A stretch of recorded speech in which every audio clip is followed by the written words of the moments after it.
It's almost 4th of July. I got my Stars shirt on, and I'm posting another Detroit-style pizza video to correct my mistakes from the last one that I learned from my comments. So if you commented on that last video, thank you so much. You made a huge difference.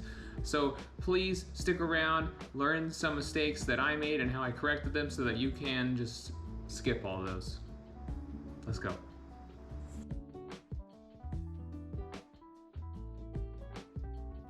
Unfortunately, this pan had been sitting in one of my closets.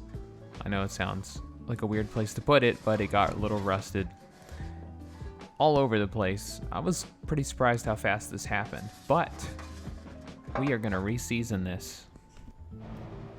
To the sink with some soap and water just to get some of that initial rust out.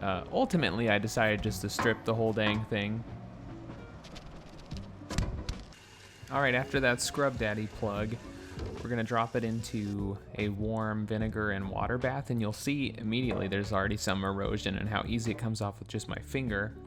When I got it down to bare metal, it started to have flash rust, which you probably saw in the end, but we got back to this. With newfound confidence and a freshly re-seasoned carbon steel pan, off we go. So tip number 1 I got is to do my initial ferment in a container the same shape as the pan. Dough recipe is in the previous video. So I didn't have brick cheese this time, so I did low moisture mozzarella and jack cheese. It was pretty good. So upon further research, I found out that Detroit style pizza sauce is fortified with garlic powder and herbs. I just went with garlic powder and chili flakes and a little salt, and I hand crushed it this time so it wasn't super like watery.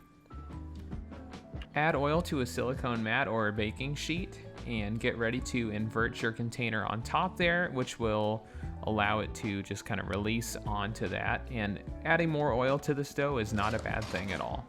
So tip number 2 I got was specifically to use butter flavored Crisco. They probably meant the paste version of it, but I found this to work really well. It does smell like movie theater popcorn for a while, but you know, I was pretty impressed with the results. Just spray it down. That's where the sheet tray comes in. We're just gonna put this on top of the dough and flip it over and let it just fall into our oiled up baking vessel. All right, tip 4 is to stick to soft touches and stretches so you don't deflate all that fermentation you've done. There's a little bubble there. And let that rise at room temperature for 1 to 1.5 hours. We're going with cased pepperoni for this that we're gonna hand slice, and I'm also gonna use some pre-sliced pepperoni I have in the fridge just to kind of go nuts with it. And I ate that piece. After 1.5 hours, it's pretty much filled out that pan pretty nicely. It's got lots of bubbles and it stinks, but that is not a bad thing.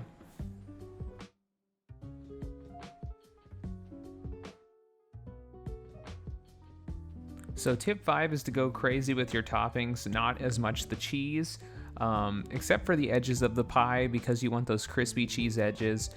Now, if you put too much topping on there, it can deflate the dough, but I didn't have that problem.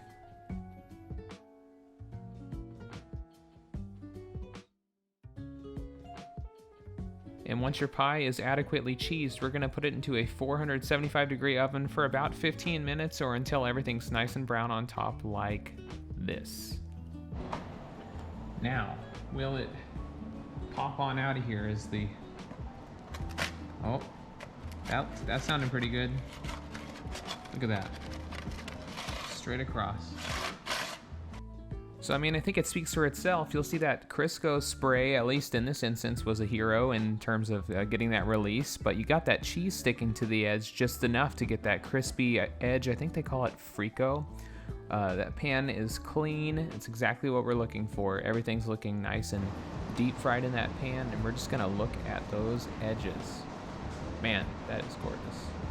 Now, I've seen a lot of pictures on social media of that cheese going all the way down the crust. If you have any tips on how to get it done that way, please let me know in the comments. So you'll see in my last shot that I kept the tomato sauce for the last again, and I just daubed it on per slice. Some people do like the 3 racing stripes. I'll probably do that like next time I make this for an event or something. But man, this was delicious, and you know, it was really nice to improve and have a dialogue with you guys. So any more tips, just let me know in the comments. I will do my best to enact them. Thanks for watching.